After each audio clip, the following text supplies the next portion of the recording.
In the quiet, picturesque village of Solhaven, nestled between rolling hills and lush forests, life was simple and unhurried.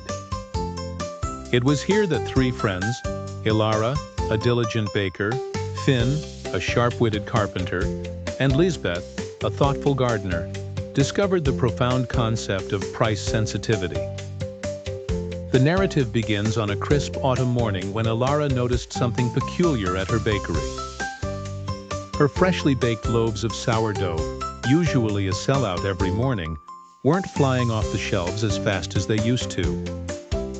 She scratched her head, puzzled, as she watched customers examine her bread, hesitate, and then walk away. Later that day, at the village's annual harvest festival, Elara shared her concerns with Finn and Lisbeth.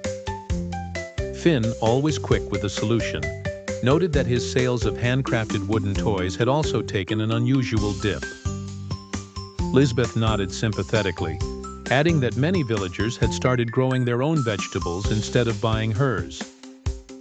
Intrigued and eager to understand this mystery, the trio decided to dive into the books of economics, sparking their initial journey into understanding price sensitivity.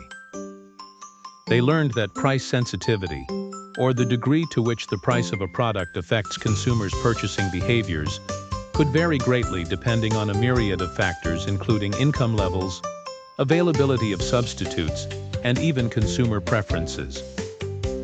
Armed with newfound knowledge, Elara conducted a small survey among her customers and discovered that recent economic changes had made villagers more cautious with their spending. Many had started prioritizing essentials and were seeking out more affordable alternatives, like baking bread at home instead of purchasing it. Finn and Lisbeth found similar patterns. Affordability had suddenly become a deciding factor in their community's buying decisions. With this insight, the friends brainstormed innovative ways to address this shift in consumer behavior. Elara began offering baking classes at her bakery, teaching the villagers how to make their own bread, while selling them quality ingredients in bulk at lower costs. Not only did this build a sense of community, but it also slowly revived her business. Finn, with his usual creativity, started a rent-a-toy service, allowing parents to rent toys for their children at reduced prices instead of purchasing them outright. This initiative was welcomed warmly, allowing Finn to maintain his passion for crafting while also considering the financial realities of his customers. Lisbeth introduced seed packets and sustainable gardening workshops, empowering villagers to grow their own vegetables with her expert guidance. This approach not only helped her maintain her business, but also fostered a greener and more self-sufficient community. As time passed, the trio watched as their businesses not only recovered, but thrived.